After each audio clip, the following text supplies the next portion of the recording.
penalties for DUI. So if you don't know, South Carolina is one of the leaders in the nation for DUI deaths. So Moms Against Drunk Driving put out the number that per capita, South Carolina has some of the highest DUI deaths by our population of any state in the country. So that, to me, is a driver of why our liquor liability insurance is so high, because we have so many DUIs per capita. That's a natural occurrence that will happen if that's true. We put DUI penalties into our liquor liability bill. The Senate would not take those when we got to June of last year, and so the option for us was either nothing or to get rid of them. We did. The Senate promised to take up DUI reform. When we got back in January, they have done so now, and so we have that bill in the House, and we'll be taking it up in the next couple of weeks that extremely stiffen the penalties for DUI. Let me give you an example of how just backwards our DUI laws are. So we all have seen dash cam video of someone doing a sobriety test, right? All right, if you're doing a sobriety test and you go off the camera, your feet do. That's simple. That is no longer evidence. Because you came off the camera. This bill would fix that. It also does a couple other things for making it easier to get samples and to test if people under DUI. It also increases the penalties for repeat offenders, which are the real problem in most of these issues. So we're going to take that up this week or next week or two. I agree. We need to do it. We should have done it last year when we tried to do it in the larger bill.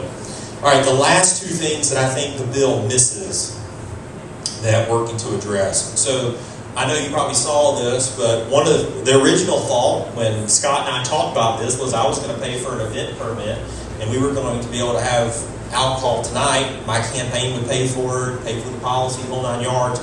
DOR came up and said, no, you can't do that. If you're closing at 5 and you don't have liquor liability coverage, you can't have a special event permit on premise. The law doesn't actually say that.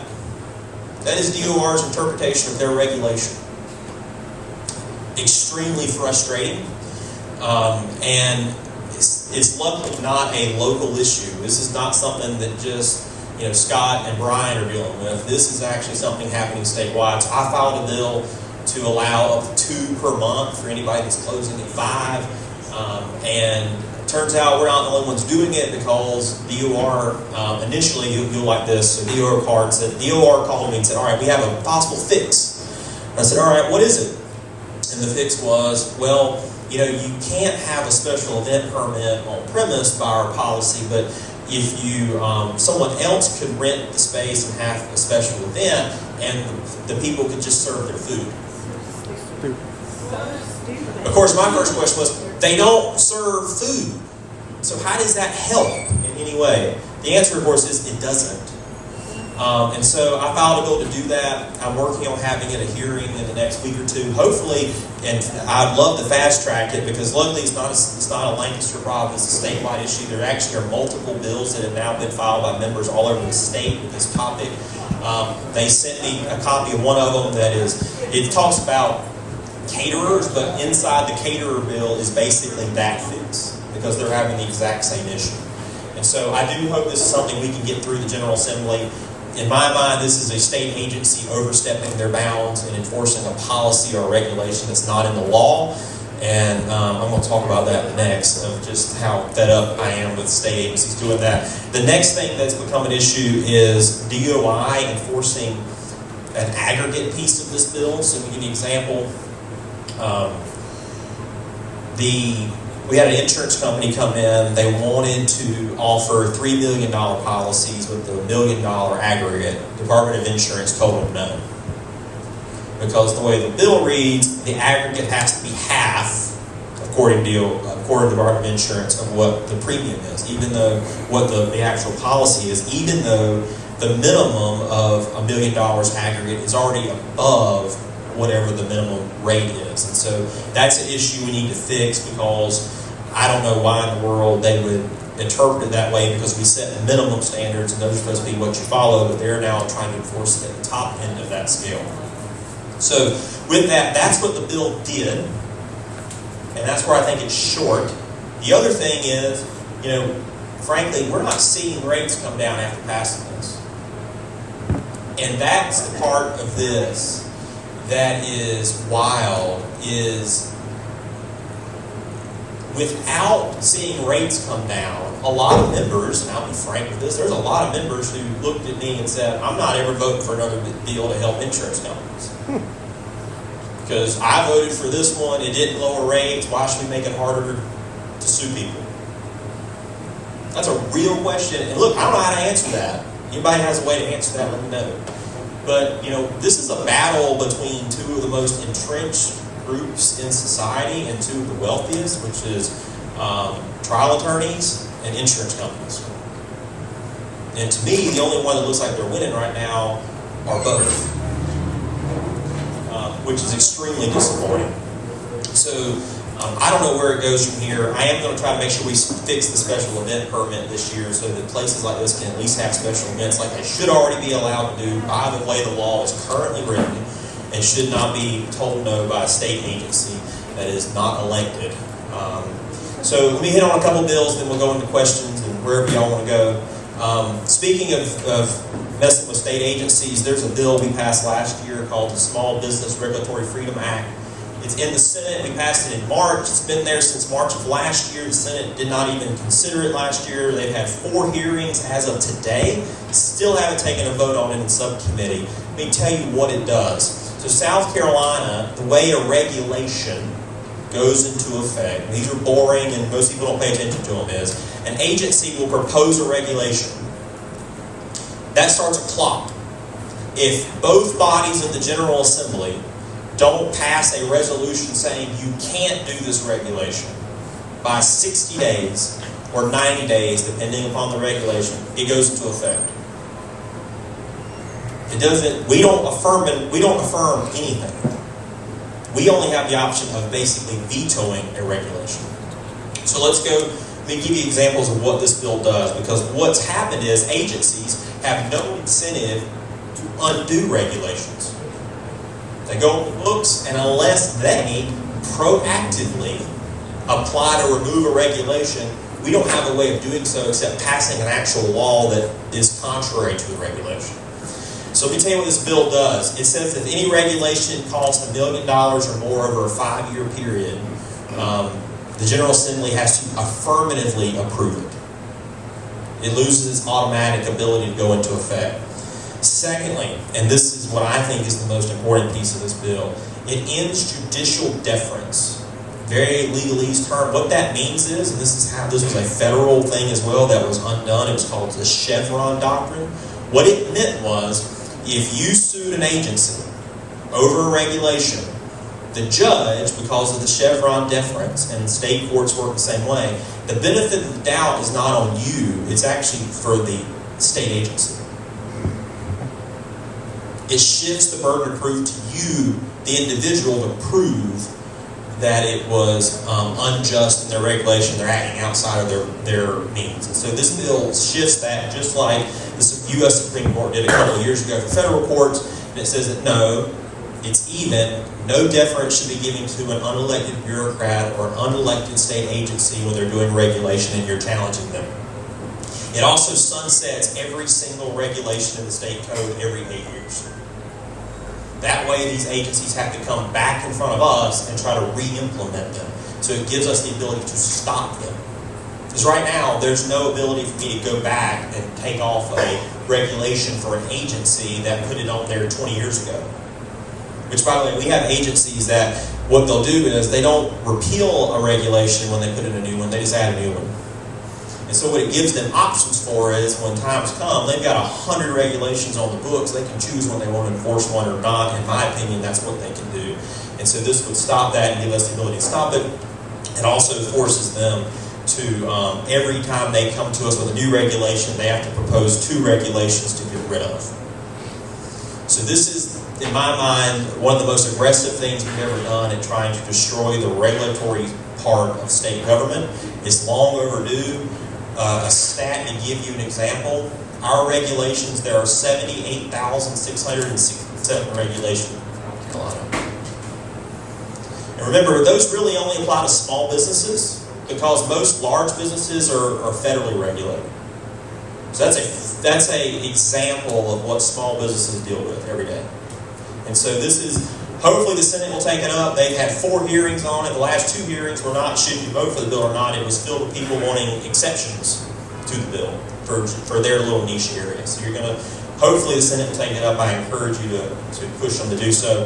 Last 3 bills that I'm going to highlight real quickly. 2 of them, small business tax cut bills. First of them exempts business personal property taxes. So if you own a small business, that's what you pay on your chairs, your desk, your computer, your printer, whatever a business has. It allows small businesses to exempt the first $10,000 of value of their equipment from business personal property taxes. Long overdue. I'm the son of a small business owner. That was the one check that she hated writing. My mother still to this day hates writing. Every year is writing a property tax check on a desk that she put together 12 years ago. It isn't a lot of money, but it's aggravating. And I'm sure Scott didn't have to pay it on these tables and the couch and the equipment that he uses. This is a $10,000 exemption. The goal is to do what states like Alabama did, which was every 2 years they upped it 10 grand. So Alabama's currently at a $50,000 exemption, which is where I want to get us. This was a bill I authored and is now in the Senate. It's passed the House. Secondly, indexing of unemployment insurance, which is going to work out to be a tax cut for small business owners. So right now, if you get unemployment insurance, it's a dead set time period of 20 weeks. What this does is it indexes it by unemployment. So if the unemployment rate's low, you get it less. If the unemployment rate's high, you can get it for the full 20 weeks. If it had been implemented last year, the unemployment trust fund would have been 30% smaller than it currently is, which that means a tax cut for business owners who actually are the only ones paying into that program. And lastly, the income tax cut that was just passed and sent to the governor, $300 million cut for income taxes in South Carolina in year 1. It creates 2 rates, $199 for the first $30,000 of your income. Every dollar above that, you're taxed at 5.21. Every year going forward, we'll cut $200 million off the income tax until eventually you get to a flat 199 rate, and eventually you get to 0. This is one of the things I always wanted to do when I ran, was to get rid of our income tax. I am a proponent that you should not penalize people for their work by taking money out of their check. We should fund our state on a consumption tax. We are a tourist state. We should let those people help pay our bills, not just the people who live here and work here, which is what we're doing. When I was first elected about 10 years ago, the state budget was 60% income tax, about 35% sales tax. The remaining 5% was every other state tax that exists. That's almost inverted. Income's down to 44%. Sales tax is now above 50%. And it's going to continue to drop as we go forward. And like I said, the most important part of this bill, it ties the hands of future General Assemblies that as long as the economy grows by a certain percentage, they're required by law to cut the income tax on its way down to 0. So I wanted to highlight that, but otherwise, I'm happy to take questions on any other topic, wherever you want to go. Y'all just let me know. So.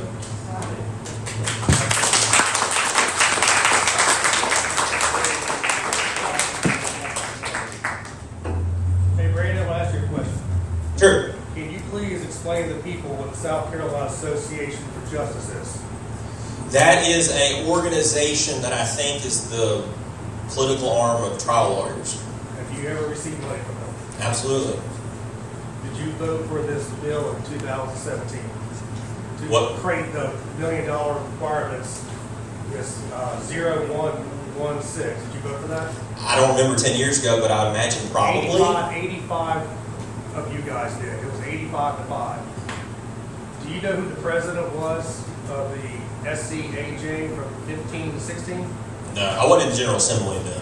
15, 16. Well, you got elected at 16, right? 16, but I don't take office till 17. Okay, but you don't know who the president was at that time? No, but that group spent about $22,000 trying to beat me in 2016 in the first election. So I remember them very well. They maxed out to my opponent in 2016. Well, you did vote for it, and what you voted for has caused the problem with headaches.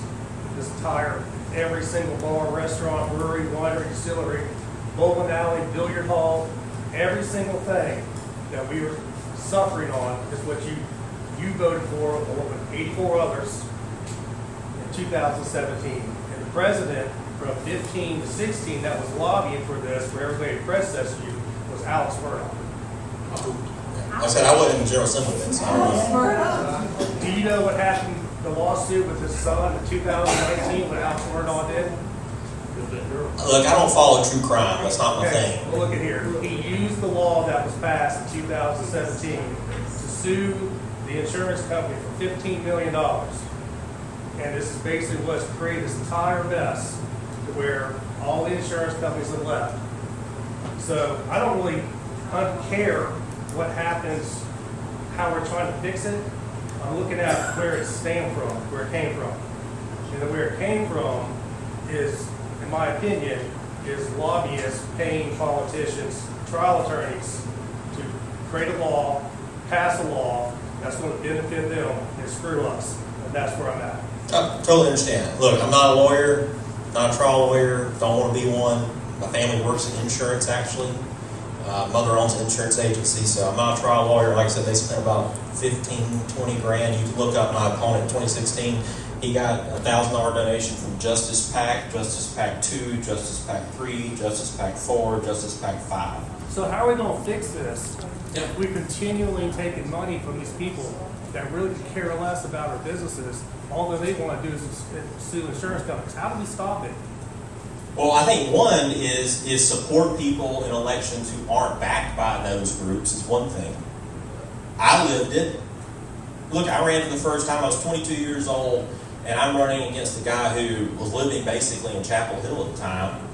And on his last campaign report, he raised more money than me at the last time. So you're not accepting money from this organization any longer? No, I accept money from anyone who sends money. Let me tell you why I do that. The moment you start saying no for a campaign contribution, you admit that that money means something. I think that's the problem with the state right there. I don't think, I would take a check from anyone that wrote it. It doesn't change how I vote. It doesn't change how I think. But I think once you get into the game of, well, I'm not going to take money from this person because I don't like what they think, that is a never-ending circus. Why did you think it was a good bill in 2017? Many things. I mean, 2017 is a long time ago. I remember when I did it in 2017. I promise you. But, you know, look, I do remember at the time we had the issue with the dram shops. A lot of places were getting sued, and they didn't have the insurance coverage to cover the people. And so you roll people up there who are injured, who are in wheelchairs, and they're not getting able to pay their medical bills because some night bar at 5 Points or somewhere had filled someone full of liquor that they shouldn't have and sent them on their way. That's where it came from, to my knowledge, in 2017. Well, that's a decade ago, so for what it's worth. But that's where it came from. Well, we have to fix this. We need to fix it now. Yeah. And if we can't get everybody on board in your constituents, then we have to vote everybody out. We got to get everybody out. If we can't get some common sense government running, everybody needs to leave. And I have meetings with 2 senators next week. I'm voicing my opinion to everybody. Everybody. I have been trying since COVID, to talk to the governor directly. I just spoke with Pamela Everett directly on 9/11. We were taking photo ops with a Charlie Kirk poster. I've had you in my brewery talking about distribution issues. Mike Johnson, for years I've been trying to get your guys' attention about issues we have trying to run our small businesses. And everything just fades away. Nothing ever happens. We hear constantly, and it's everybody else's fault. It's not my fault. I was for it, but everybody else's fault. We have to fix this crap now. Well, Brian, I would start with saying, if you think that bill we passed last year didn't come with a lot of headache and a lot of work and a lot of fighting, I'm sorry. How did the insurance companies react to it? Well, look, that's the problem. You know how many insurance companies testified at the hearing for that bill? I've heard 2 stories. I've heard 0, and they should have known before they should have known this information. So were they there or not? They were not there. Okay. They did not testify in the House. I went to the hearing. Okay. One of my best friends was the sub-chair and had to present the bill. No insurance company testified at the hearing. We're guessing. So that's just the problem. That's where I go back. This is a problem that is not just, this is a problem where average people are caught between 2 industries that both make a crap ton of money. That's taking money from the lobbyists. Let me give you an example of that. So State Farm pulled out of, I think it was California the other year, because they said they were losing too much money. They had record profits that year. How do you square that? And look, and this is where the problem is of going further. Here's what you're fighting going further and trying to restrict it further and make it harder to sue. There are people now saying, and I don't blame them, we already made it harder to sue. The insurance companies didn't lower premiums. Why should I give them another ability to win a lawsuit? Okay, so here's a question. And that is a problem we've got to fix because we got to get the 63 votes in the House and the 3/5 vote in the Senate on any change. I could flip the switch and turn my business back on. Yeah. How do I turn it back on and when am I going to be able to do it? Yeah, that's what we got to fix. Absolutely. How are we going to do it? Easy. One, we need to get the special event permit thing fixed. That's insane to me that they're even enforcing it that way. Two, we've got to make sure that I want to change the aggregate issue that they're talking about right now, where they're trying to stop insurance companies from coming in because they're using the aggregate problem to say that they're not allowed to be here, even though they're still providing an aggregate that's above the state minimum. And then secondly to that, we need to hold the insurance companies accountable to, look, if we're going to move the ball in your favor in the courtroom, that should represent itself into rates. And if it doesn't, look, I had a house member come to me and said we should repeal this entire bill. Go back to the old system. I agree. Because their point to me was, look, if they're not going to lower rates and we're going to make it better for them, let's go back to where the trial attorneys just want every Okay, so time. you going to work on Monday? Tuesday. We don't meet on Mondays. Okay, Tuesday, appeal the law. You want me to repeal the entire Yes. liquor liability law Yes, passed I last do. year? Yes, I do. So you don't think it's helping in any way at all? I think you need to get rid of it, scratch it, and start from the beginning. And the lessons that you've learned that y'all screwed up, you'll need to redesign it and make it fair for everybody. And put personal responsibility back on the people doing the stupid deeds. It's not my problem. Yeah. Well, look, that's where people like me who fought to make sure that the DUI was actually on the jury form, that's the point. And the one thing I do have a problem with, y'all, everybody keeps on blaming South Carolina, these high per capita of DUIs in Florida. You don't think it has anything to do with tourism? Of course it You don't does. think it has anything to do with how everybody come from north down to Myrtle Beach and Hilton Head to Charleston? Sure. So why are we being penalized by tourism when we don't, like, that's not how I operate my business? No, I just think someone who commits multiple DUIs should be walking free in society. They're going to kill someone. I told you this sitting right here that I would even, you agreed that it's definitely a problem. And I actually heard from a bill in Utah where they're talking about having a no-serve ID. So if you don't kill somebody the first time, if you don't kill yourself on the second time, third time, you can't get served a beer anywhere, grocery stores, bars. Yeah. I'm all for it. You know, people are that stupid, they need to be removed. But I agree. it's not my fault. I totally agree. That's why when we tried to do this bill last year, we put DUI in on the House side. So Because we wanted to increase the penalties for people who are repeat offenders of DUI because they're the ones that cause the accidents that then turn around and cause the lawsuits. So here's my challenge to you. So on Tuesday you go and you figure out how to appeal this and get people on board.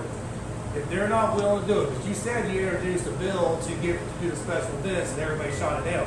No one has shot that down. I don't know where. Yeah, you didn't respond. Somebody in DOR actually told me it got shot down. No, here's what DOR said. They said we're not changing our policy. Okay. So I don't know who told you shot down. We weren't even in session this week. This was our week off after the budget. The budget was last week, so no bill could even have a hearing in the House rules until this. So what I'd like for you to do is you introduce something to try to fix our businesses as fast as possible.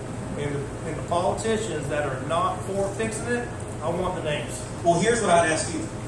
Tell me what will fix it. Because Can I go? we thought we tried. Can I go with you? I mean, yeah, you can come out and stay out, but tell me what will work. Because look, we thought we did stuff that would lower premiums. 'Cause I'm pissed off. And man. it didn't. I'm pissed off. If I got to go with you to help fix this, I'll do it. I have a question. When does it go back to personal responsibility?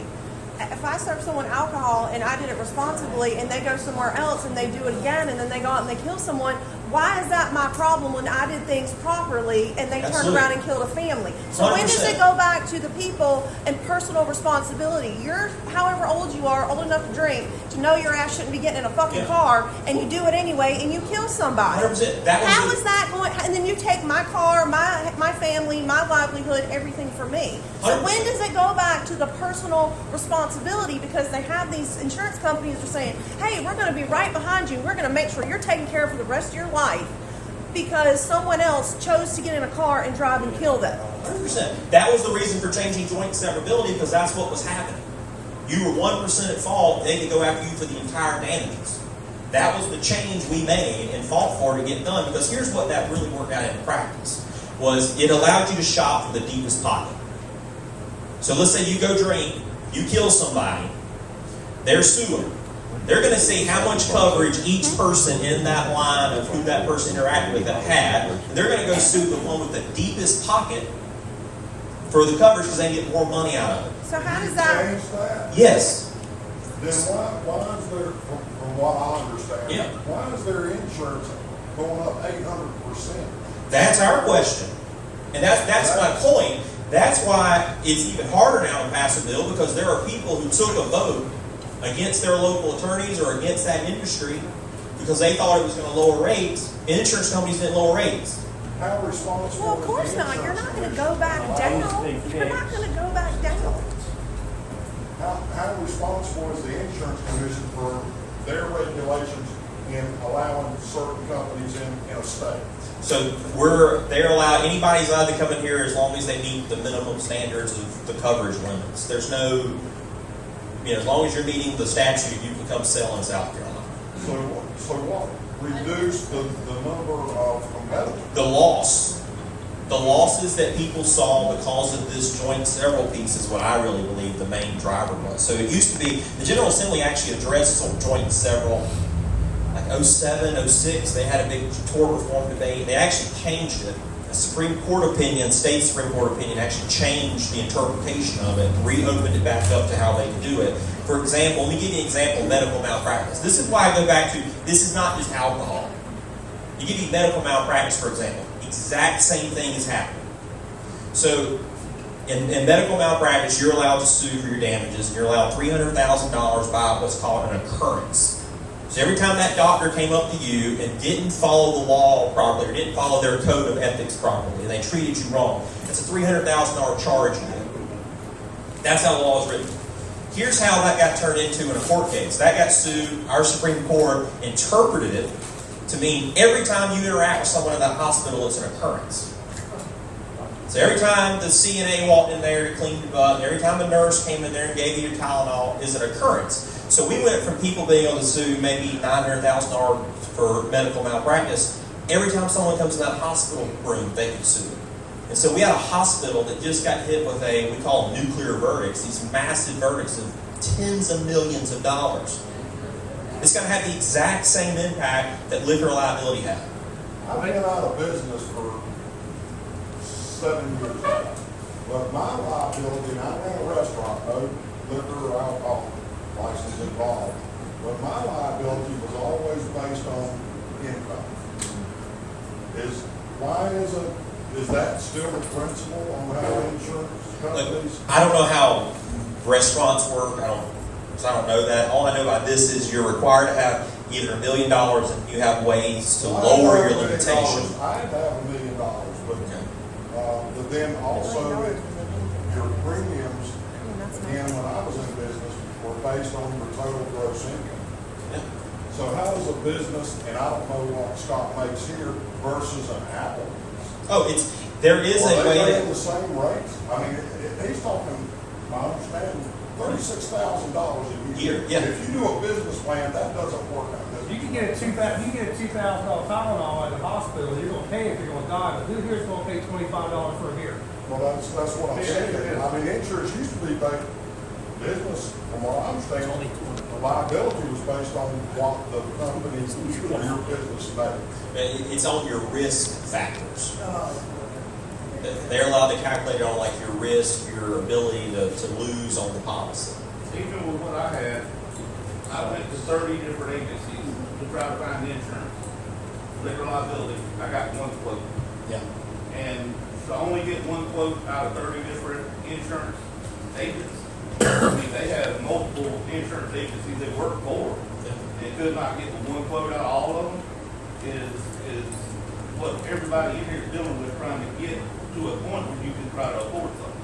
100%. Well, once you lose the competition, you lose the competitive nature of the How market. come it's not a mandatory that if the state's gonna put a law in, somebody's got to at least write insurance, just like workman's comp? They'll all walk out. But that's what they've done now. Well, that's the problem is, every bit you push back on the insurance company, the first threat you get, if you talk to an insurance company, is we'll leave. That's why California had to make their own insurance company. Yeah. The state did. In South Carolina it did that. South Carolina did that in the 90s for car insurance. It was called the not the commission, but it had a name where you couldn't get car insurance in South Carolina because it was so bad in the 90s. People actually the state created a policy, same concept that happened in California, went the same way. And with liability, I mean, if somebody has a vehicle, shouldn't, we have a 25, 50,000 minimum on car insurance. Why shouldn't that be higher so there'd be a little bit of adjustment between liability rates between a vehicle happening, then. It's actually, we're actually talking about that. Yeah. So there's a bill currently moving that deals with car insurance, deals with a couple things on car insurance. That's one of the topics we're going to debate. That bill's actually on the calendar for us to do this week on the floor coming back. We'll either do it this week or next, but that's actually on the bill, is to discuss should we increase the rates or the limits, the minimum limits. Because 25, 50, 25 doesn't cover a new car anymore. New cars will be above that. A question. Yes. Is there a relationship between South Carolina discontinuing required vehicle MOTs in the 1990s to the discontinuation of car insurance to the roads also being completely trashed? You're talking about like car inspections? Yeah.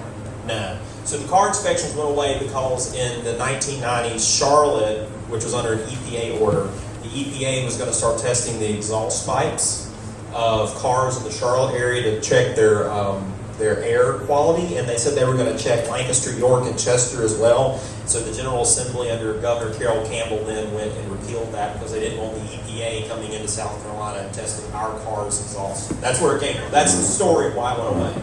I mean, I wasn't born then. Well, So fair enough. Yeah. But so why did they have to they discontinued all industry then? Why? because you can't have a law for 43 counties and not 3. You can't do that. You got to treat it But equally across the if state. we reintroduce MOTs, would that thereby possibly reduce interest premiums? I don't see how. I think it'll increase people's costs going to, a shop.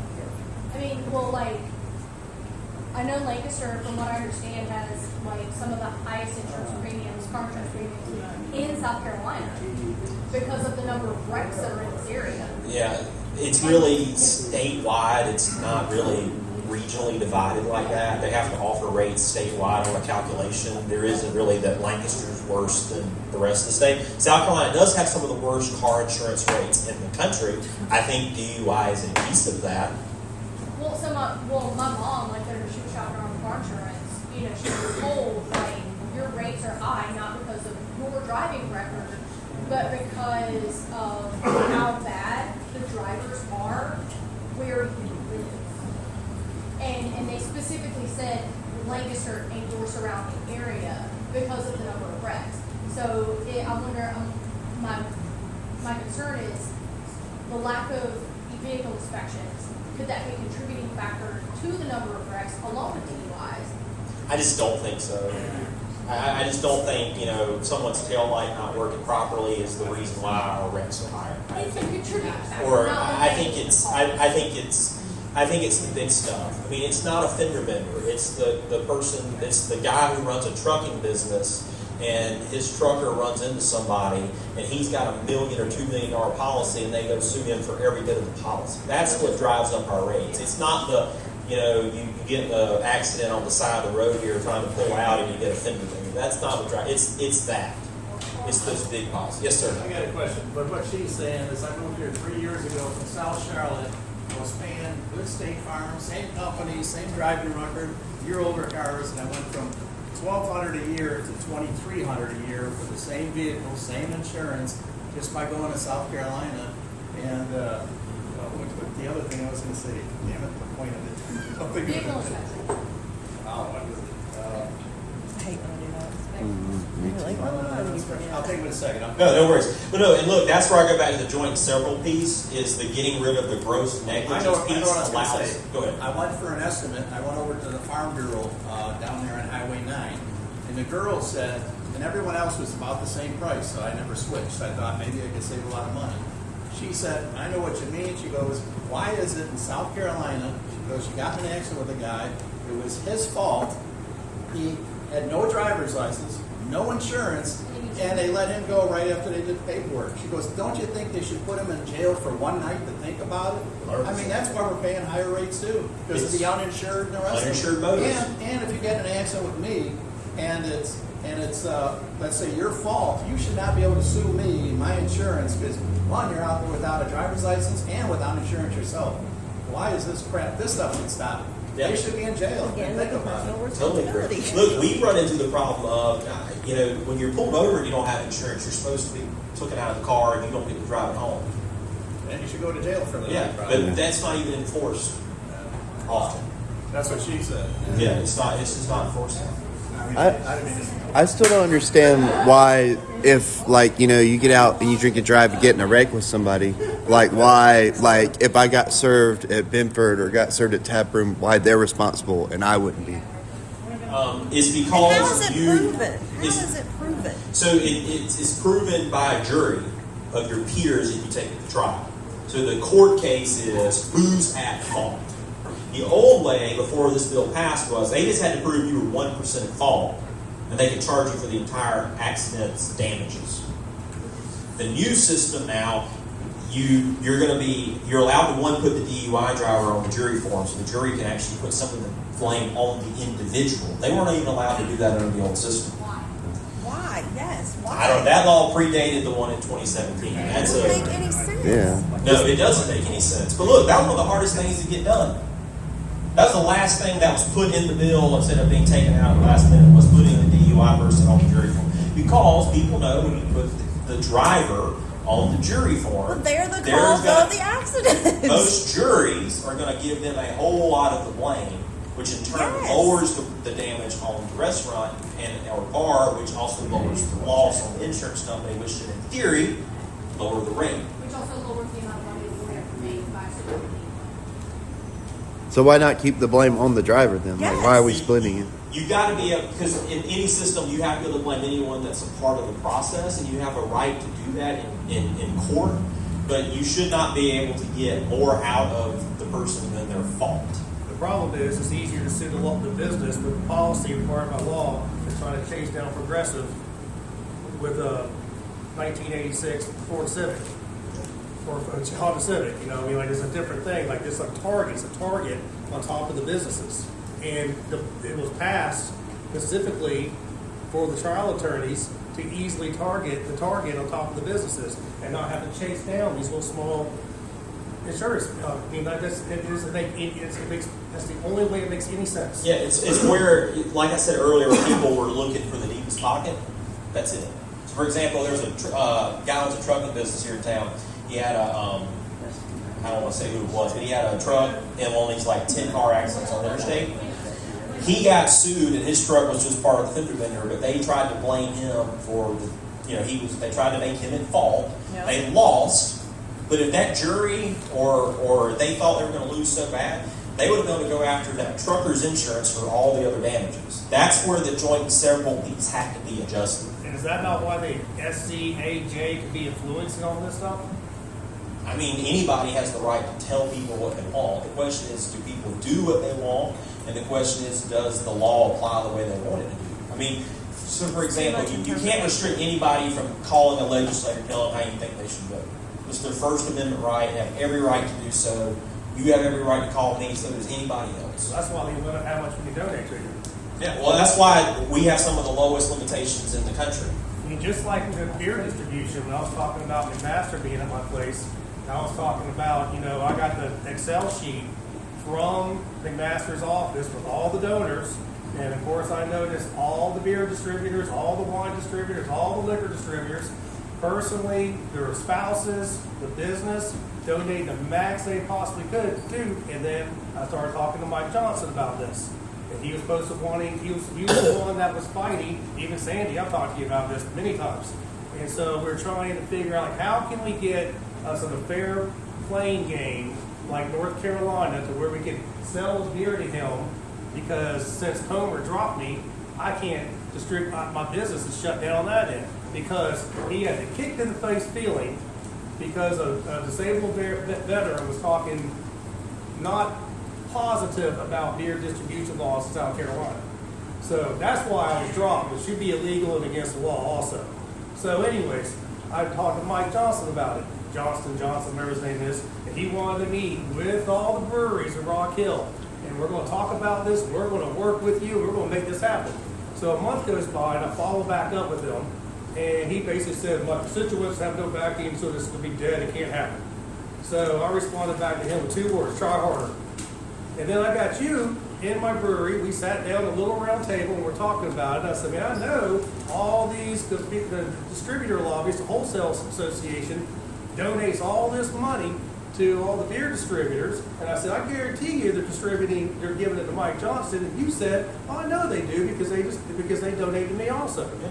Right, you know, and so basically you have these people spending money, every Democrat, every Republican, financing them as much as they possibly can to persuade you to keep laws and pass bills, and that's just the way it seems it works. Well, I would say, let me give you an example of how I would disagree with that. So I think the Association of Justice probably sent me a check or 2 in the last 4 elections. I know they did it the first time, but I think they did in one of the last couple. I voted for every one of these bills that changed the tort laws. Well, you also They were voted against for the one that created it. Yeah, well, maybe I did, but I also Not a voted maybe, for. and But I maybe is not voted the answer, for. it's But a I voted yes. for every bill they opposed. Secondly to that, I voted for every time we loosened the 3-tier system. I voted for every one of those bills because I don't care who writes the check. Look, honestly, if you think $1,000 contribution is able to buy me, I mean, I'm a lot more expensive than that. I can tell you. That's just. I mean, that is just. It's a campaign contribution. If you only knew how limited you could spend those things on, it's But not when it like goes to Washington. every single one. Yeah. That's how 85-5 happens. No. It's influenced heavily. I would disagree if you think bills happen because people write campaign checks. That is just not how the world works on campaign contributions. I mean, if you really think campaign contributions like that actually are how people vote, I mean, not saying some people don't. I don't know. It's in the head of all my colleagues, but I know I don't work that way. So why do some politicians go home and other politicians mingle with open bars and entertainment? You know, is that not hard? And you got senior people in legislation when you have a new member saying, you need to come here and mingle with these people and this and that. And so it becomes a whole network of getting everybody on one side that's going to benefit a family member or something. You know, I mean, I believe our Herb McMaster's son is a trial attorney. Is that not correct? Yeah, he worked for Randy Newman here in town for years, putting people in jail here in So Lancaster. is he benefiting from this law by suing insurance I companies? have no idea. Well, it feels wrong as a business owner hearing this stuff. It just feels like we're absolutely being screwed as hard as we possibly can. Well, I would just say, if you really think campaign contributions change how people vote, I mean, I'm sorry, that's just not how. At least that's not how I work. And I think you can look at my voting record at times where I voted against people who gave me campaign contributions, because to me that doesn't matter. That's a separate world from doing the job. My job is to go in there and vote on how I think the right issue is at the time for the district. I don't care what happens on the campaigns. And those are 2 separate worlds. And that's how most people take it. So again, I'm asking you to do your job, and let's get this thing fixed as soon as possible. I'm with Starting you. on Tuesday. Look, I'm with you, but here's like I said, my question earlier. We got to know what will fix it. Because we thought we had something that could fix a lot of this, and it hasn't changed rates at all. If the law- And that's a structural problem. If the law is appealed, the DR has nothing to follow. And then we can start from scratch really quick, at least start at a minimum, to require insurance companies to give us at least a competitive rate of what we did pay a year ago. That'd be a great start. And start negotiating, but I don't know all the answers, but something has to happen. Right now, we're being screwed. But you can't make an insurance company write insurance. Okay, but But it's lead. That's exactly the problem. what we have right now. That's the problem. They're not listening to you guys. Exactly. And that's where the frustration on our side comes, is that we go and fight for 2 years to get a bill over the finish line, taking a lot of things we heard from the Restaurant Association, the Brewers Guild, and other groups that are telling us, here's what our insurance companies are telling us will lower rates. We then go and do that, and rates don't lower. Okay, how about- That's a serious problem, because you know what it does? It makes a member of the General Assembly not trust the insurance So company. here's a question for you. I can serve alcohol at 5 p.m. Yep. by law without liquor liability. So I'm personally on the hook for that at that point, right? Okay, so appeal it, just get rid of the We just don't need liquor liability. It's up to you if you want it or not. You get rid of it out of the law, make it our decision if we want it or not, and then we can sort it out with these insurance companies. Because if I can serve till 5, there's nothing that says I can't have happy hour for third shift at 7 a.m. When is that any different than having people come have a beverage with you at 6 p.m.? It doesn't make any sense. It needs to be appealed. Just wipe out the requirement completely, and then let's start sorting it out to where it's affordable. It doesn't make any sense. So the problem with that is if you just repeal the right to have liquor liability, the first thing that's going to happen is grandma in a wheelchair at the state house who got hit by a drunk driver and now can't pay her medical bills. And that's how we got in the spot we're in now. Is because that's what's going to happen. And look, we already require this with cars. You got to have liability coverage if you drive a car. You don't have to have a collision. But you got to be able to cover other people. Lower it to $150,000. You know something, man. You got to do something to fix the problem. Yeah, look, I agree with you, Brian, and that's my point of, we thought we did, it didn't work. Okay, what needs to be the next step? What do we need to go further on? Because look, we got to know where to go, because I don't want to go shooting in the dark again. Then let it go with you. I don't want to go down this road and spend 2 years and deal with all these issues and all these problems and pass a bill that we thought would work and it didn't work. Well, did it work in 2017? I mean, I don't think so, but This is ridiculous. It needs to be, honestly, for small businesses in South Carolina, this needs to be top priority for the state. Yes. Because you're getting ready to get nailed when the vacation season starts in Myrtle Beach and Charleston. 100%. All these tourists are coming. These servers do not want to pay the $40. In fact, where does our excise tax actually go to? We pay all this sin tax for consuming beer. Where does that money go to? Why would the state not create their own 30-minute introduction to safe serving to new hires, require them to do it for free, get a little free certificate, let that be, to the state wants a copy of it's great, but that should be a free service to the small business. The businesses don't want to pay for it because of turnover rate. You get a high school or a college kid that wants to serve at a bar, they don't have $40 to pay for it. You're getting ready to see a disaster. so you want us to let the DOR, who can't interpret the law correctly, to now run a free program that everyone has to do? That's the option. That's the conundrum.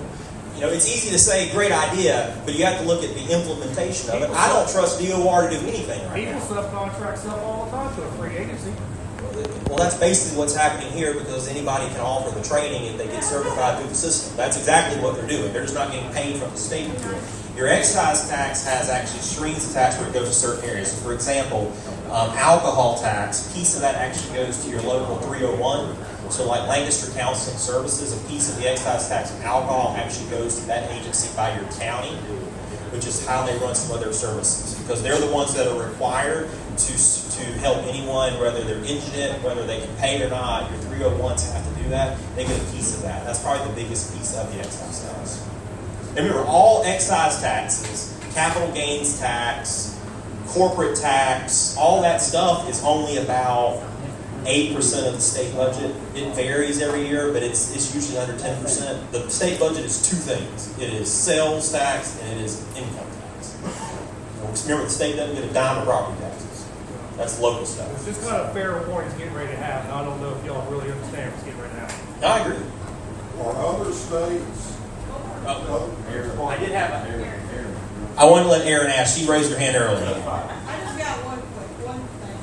One is, it seems like to me the DOR is coming between the insurance company and the bar owner or whatever, because like in other words, if an insurance company is willing to write me a policy and I sign and take the policy and we come into a contract together and I pay them and then the DOR is saying, no, that policy, you can't do that. You can't do that because we won't let you have an event permit.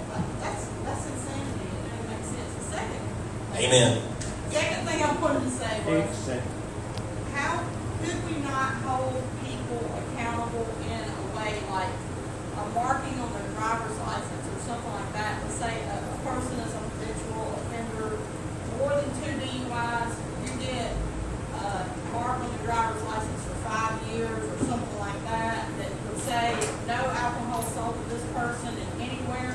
Then if the bar sold the person alcohol, you hold the bar accountable, that, but like, some Because that makes too much responsibility has sense. to go back to Doesn't the really make person any money that who's doing it. Like, that's one problem with society as we have it anyway, is we don't hold people accountable for their actions. Nope. It's this person or that person or this person. Let's hold the person who's actually drinking and driving, let's hold them accountable instead of small businesses. So that's my. No, I totally agree. Look, I totally agree. That's my point to DOR is I think they're interpreting the law wrong because they're not allowing people to do on-premise special event permits. Makes zero sense. Secondly to that's where I go back to getting the DUI person on the jury for it. It allows the jury to blame the driver. And under the old system, they couldn't blame the driver.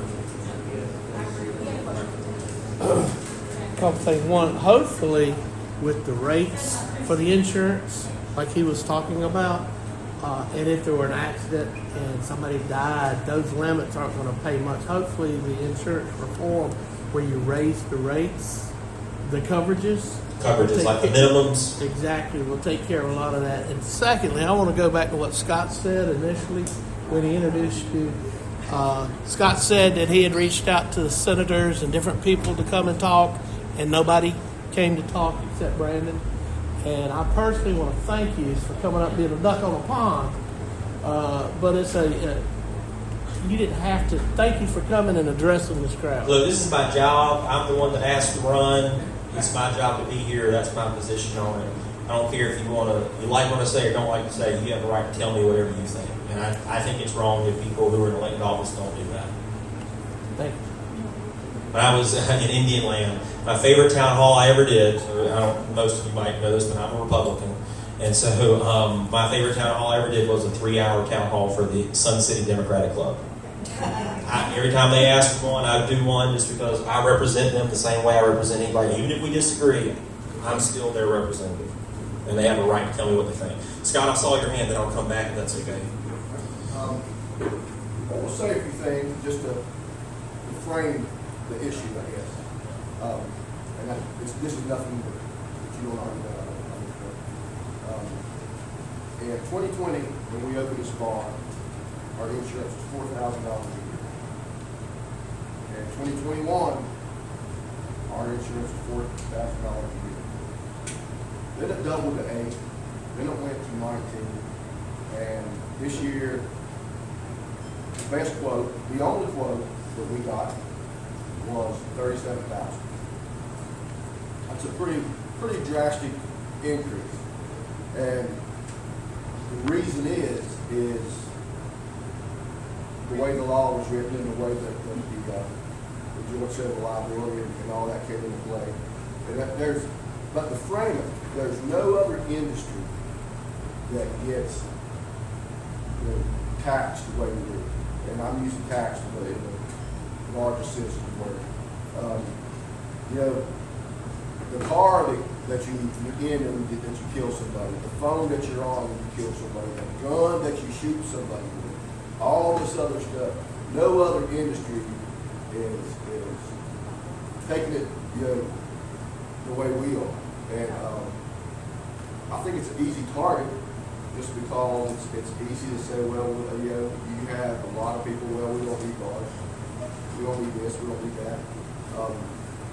And I think that's part of the problem.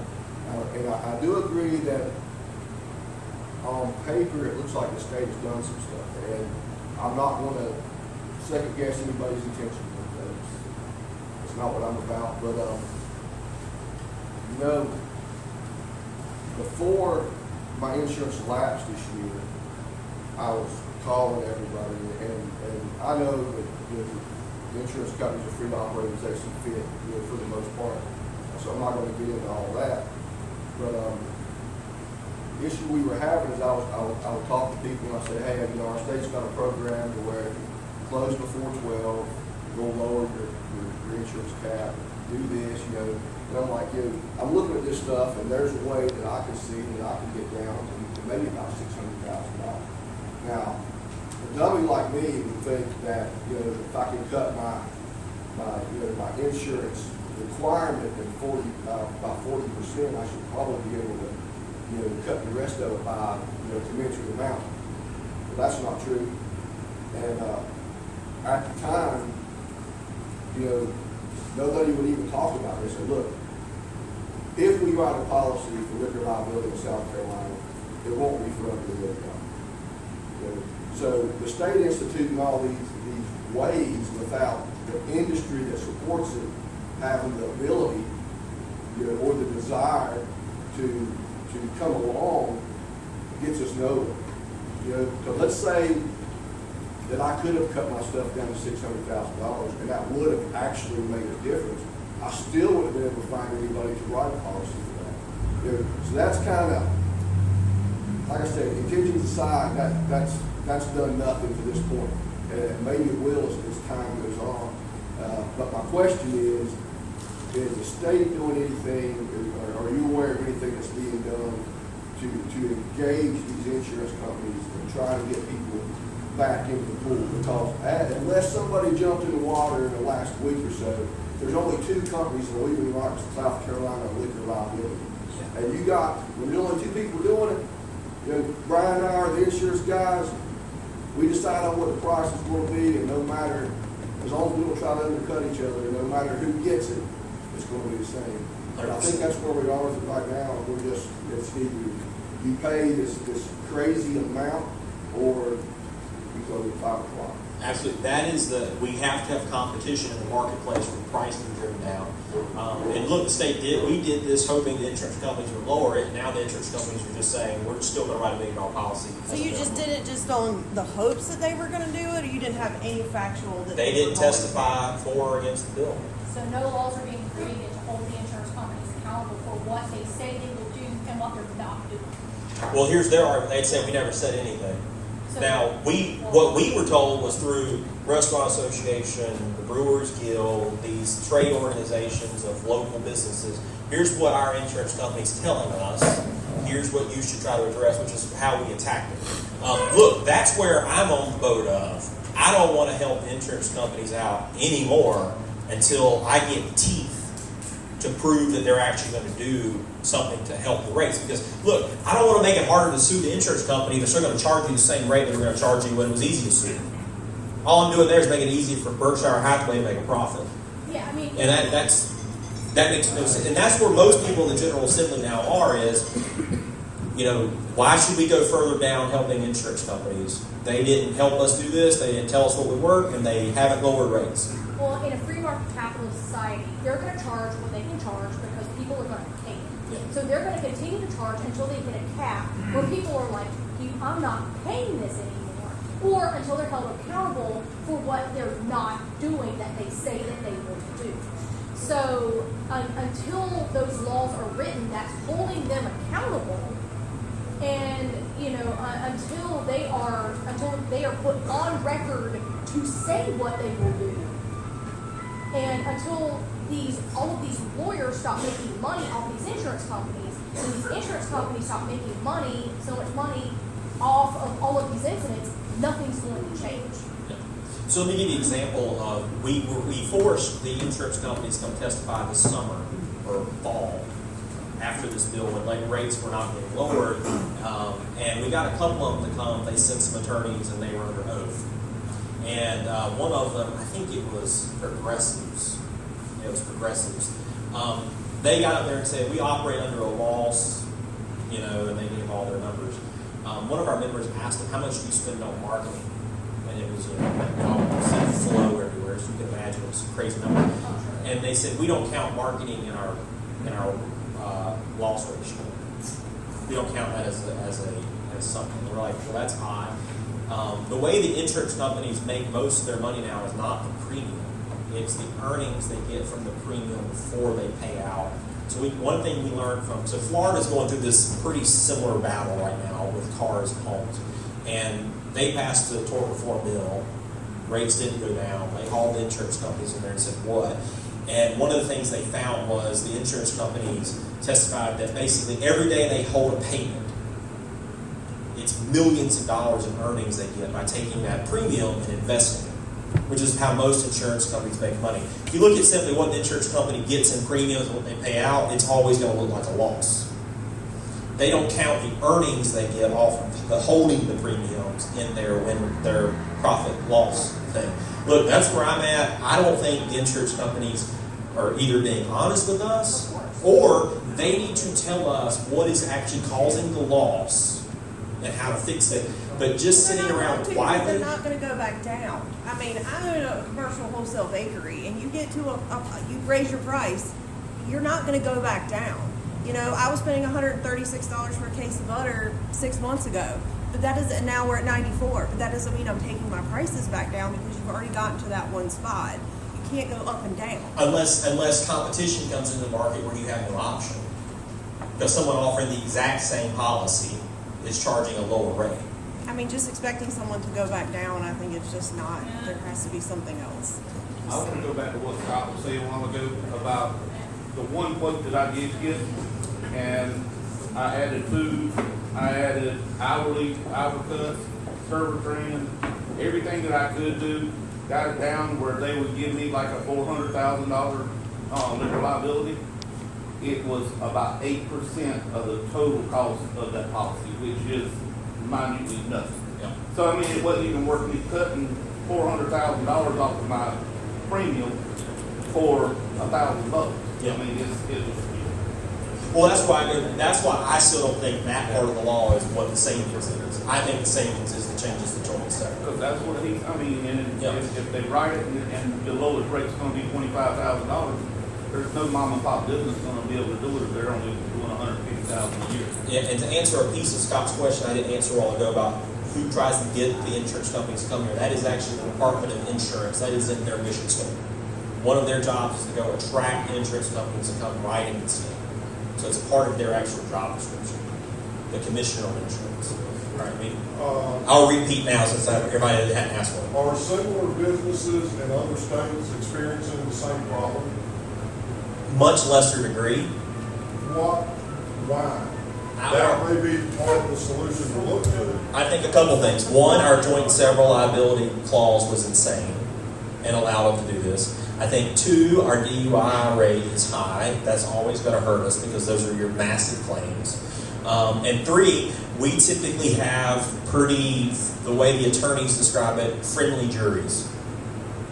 So southern juries are typically more likely to find in the cause of the defendant than juries in other states, is the answer you would get on that. Now, I can't put money to that, but that is the answer when I've asked that same question. But North Carolina, Georgia, and Tennessee aren't experiencing, those businesses aren't experiencing what?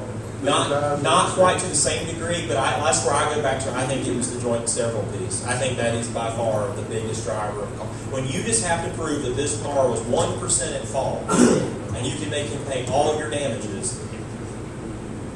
But you did away with that. Yes. Right? I mean, the laws, we don't have that issue. Exactly.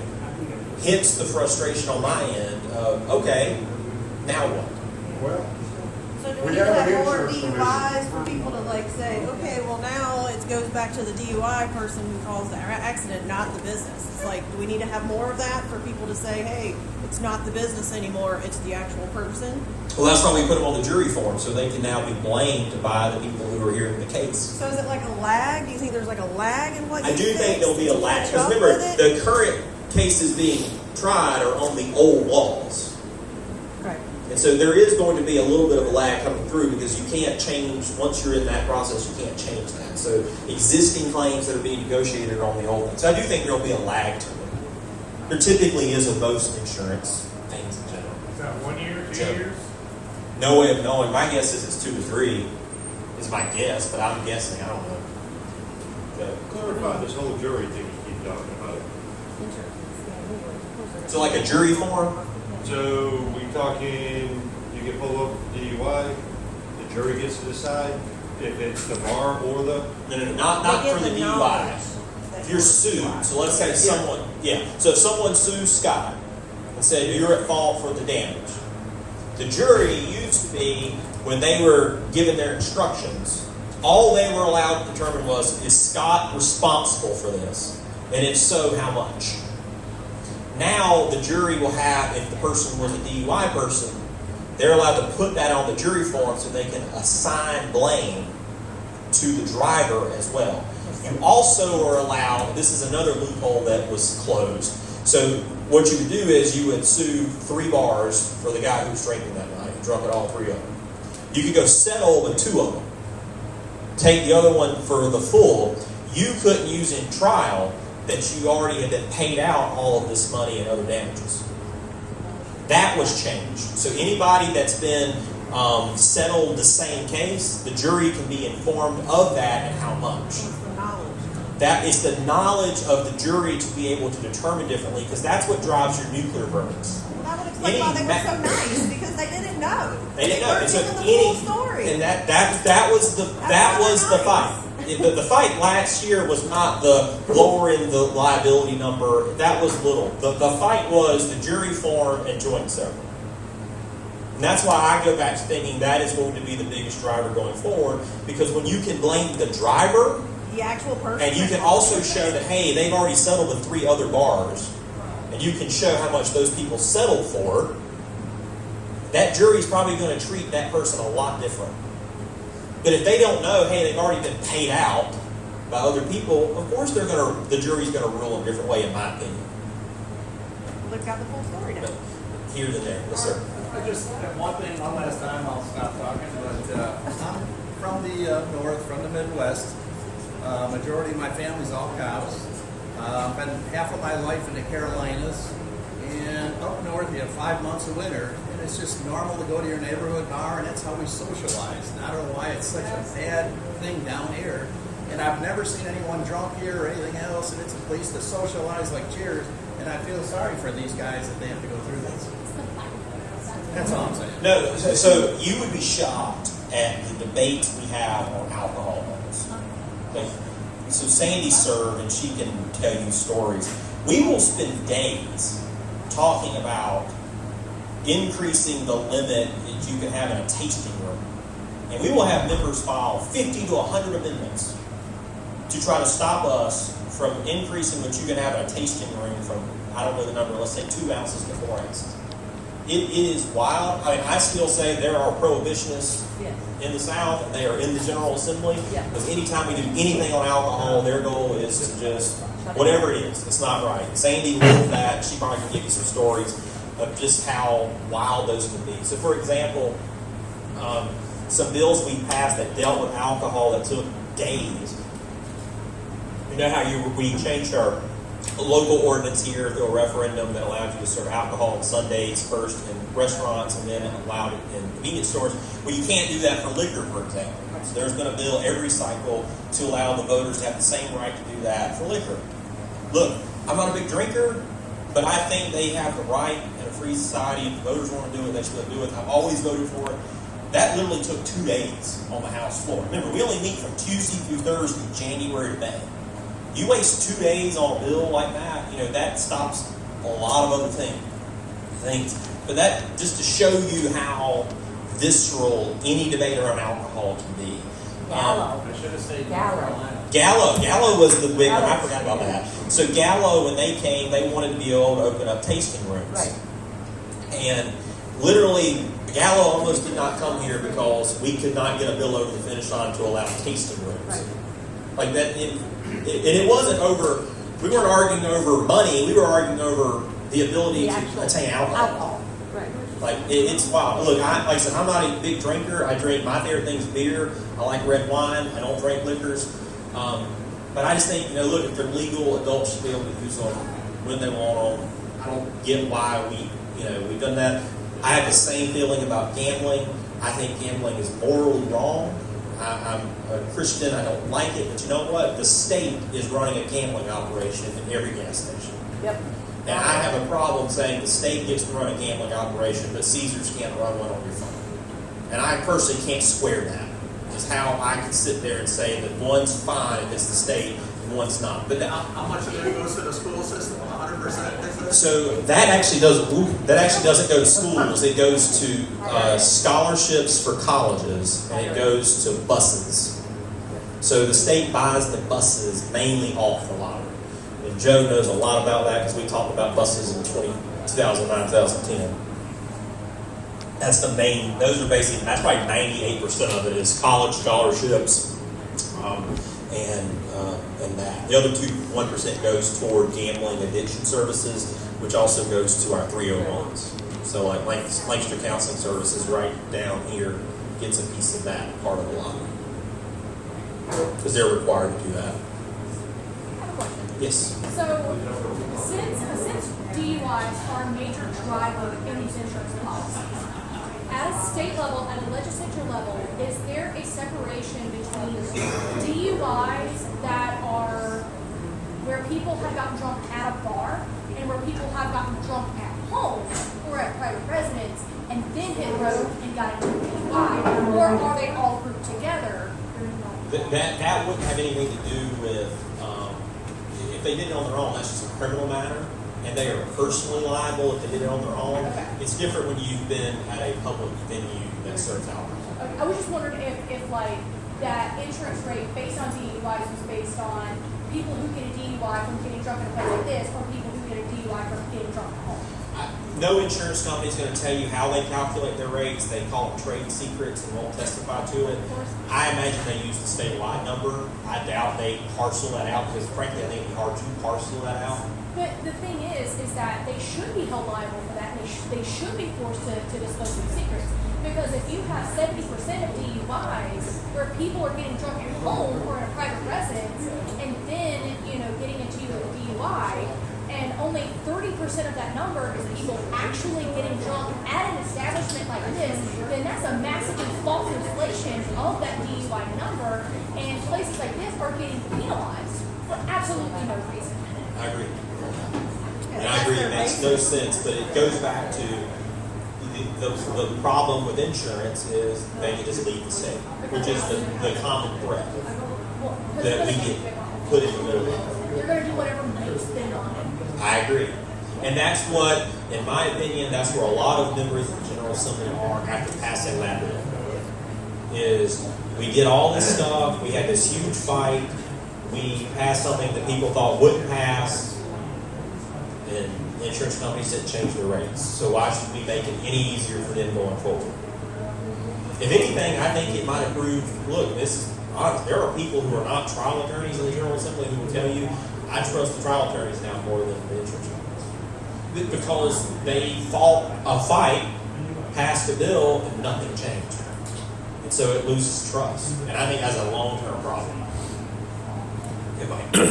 Brandon, have you seen, you were talking about the DUIs in South Carolina and the high number of them. Have you ever seen any report or anything, or maybe Scott has, where how many of what percentage of DUIs are uninsured? That would help raise the cost. I don't know if that, I have not seen it. I don't know if it exists. I can ask. Yeah. Like I said, the Judiciary Committee in the House is supposed to start doing a DUI bill pretty soon. I don't serve on Judiciary, so I'm not in that circle. I'm on Ways and Means. And so, but I can ask. I'm sure if the data's kept, we can get it. Because if it's 50%, that might explain some of your. You could. Yeah, I'll ask. If he's negligent against paying his insurance, he's probably gonna be negligent about drinking. I agree. Exactly. Which is why insurance companies use your credit score and they use other attributes about you that aren't just your driving record or your claim record, is because that principle holds true. If you're convicted of crimes, if you're not good at paying your bills, you're probably also more likely going to have fender benders and stuff like that. One thing we are changing that I don't know is in the bill that everyone seems to have agreed upon is, in South Carolina, we're the only state that mandates your car insurance has to replace a windshield 100% cost. That's just a South Carolina thing. That's not a national thing. We're going to repeal that. That way you have the choice. If you want to buy a policy that does that, you can. But if you don't want to buy a policy that does that, you don't have to. That's in that bill. Because we've actually had discussions on that to make sure no one was against that. I mean, it'll allow car insurance companies to give you a slightly lower rate. But remember, don't go crack the windshield. But look, I'll never forget the story. Mom's an insurance agent, and we're at a family dinner one night. Someone had a rock in their windshield, and someone said, just go put a golf ball on a sock and go hit it. They'll get you a new windshield. And they'll never know it was not a rock. And of course, she freaks out because that's fraud. Yeah. But everybody knows that, and I think that's one driver of it. So I hope that helps a little bit on that.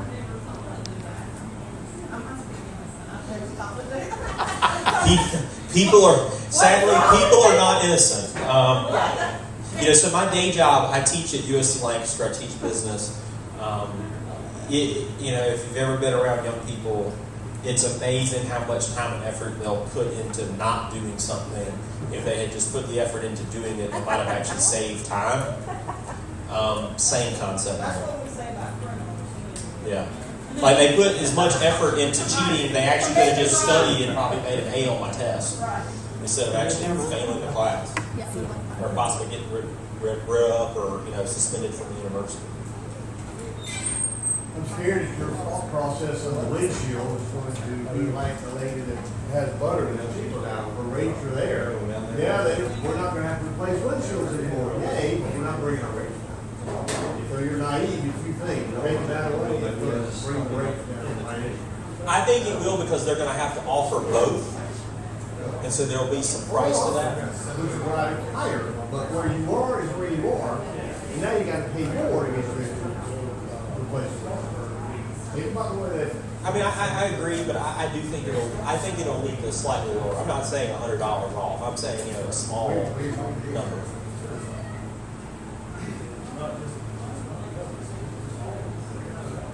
Anybody? Like I said, it doesn't have to be these issues. It can be anything that deals with state government. Happy to do it. Maybe for those that maybe came in late, the bill that you passed out, that's on the table. It's already law. So it's already law. So do you feel like because in the first part of this year, maybe a lot of people that go on summer vacation, we see all these places that are closed up. I think it'll impact people a lot. Maybe there's something may change or something else may come forward. I think it could. Like I said, the biggest worry I have now is the loss in trust on the insurance side of the average. Look, there are a lot of attorneys in Columbia. It's not a majority. People often think it's like 80%. It's not. I think it's like 35% or something like that. But there are a lot of just average people. So let me give you an example. I'm the assistant majority leader. I teach at the university. The majority leader owns a printing company in Pickens. The chief whip owns a real estate company in Merle's Inlet. It isn't just lawyers or people like that. And so, when you take on a fight and you lose trust, it's funny. One of the things people often ask me is, what is it like when lobbyists lie to you? And I'll tell them, you'd be shocked at how rare that is. Like, why? I'm like, lobbyists are paid to lobby us on issues. You can lie to me one time. But once you've lied to me, you're never stepping foot in my office. Okay, that's their career. Works the same way on policy. And I'm worried that that's an issue we're running into now, is that a lot of our members are just at the point of saying, I don't want to help insurance companies out at all. The downside of that is that is not a fix. That doesn't fix our issue here. It could make it worse. I don't know. And that's what worries me, is that people are having this exact same reaction. We had this fight for 2 years. We got lobbied by every insurance company, the Chamber of Commerce's, the Restaurant Lodging Association. And on the other side, we got lobbied by trial lawyers and Donald Trump Jr. and everybody else. It's just wild. For example, it was my 10th year in the General Assembly. More text messages, paid text messages, went out in my district over this issue than any political issue in 10 years. By far. So that's where I go back. There's money in this fight on both sides. And that's what worries me, is when you have two groups fighting over something and they both have a lot of money, whoever's in the bill is probably not winning. And that's my fear in this situation. Because it was wild. I mean, the amount of money spent. Lobbying is probably not the proper word. I would say doing political activities. There were mail pieces sent out in districts. Those are like $4 to $5 grand a piece per district. There's 124 house members. You do the math on that. I at least know of 3 that went out while we did this bill, in my district at least, and I know the Senate had like 5. When you start adding that up, it's a lot of money. The money isn't in hiring lobbyists or writing campaign checks. It's just doing advocacy work. So let me give you an example. You know, y'all, if you had the Trump thing, you know, what was deleted, so I went and printed that off today, but the deleted tweet was about, you know, this is a South Carolina handout to insurance companies. That's why this bill shouldn't be passed. And so his response was, what are you doing in South Carolina helping out insurance companies, whatever he said. You know, that was sent out on a mail piece to every Republican primary voter in this state. So how do you think our phone lines were working, those of us who were Republicans, that next day? President's son telling you not to vote for a bill. That's what was going on.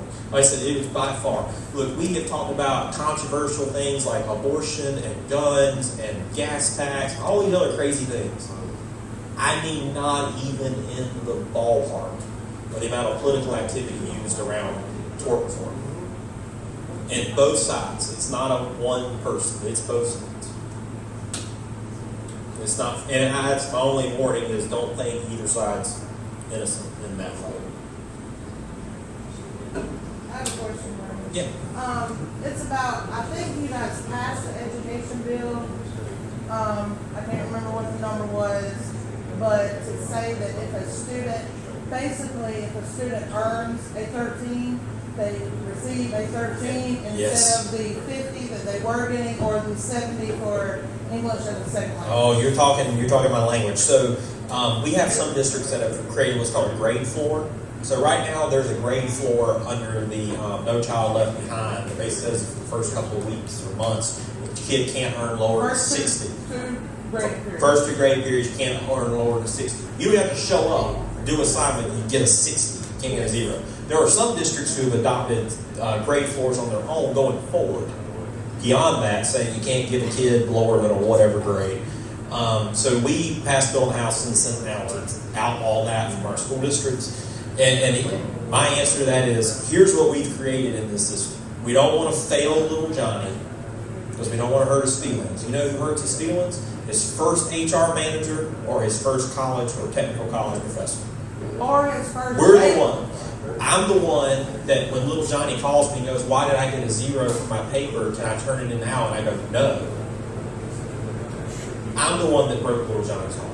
Or That should have been. That should, or they're in jail, or they go to jail. Like that is, it's infuriating because it's teaching a horrible habit to a child, and those are children.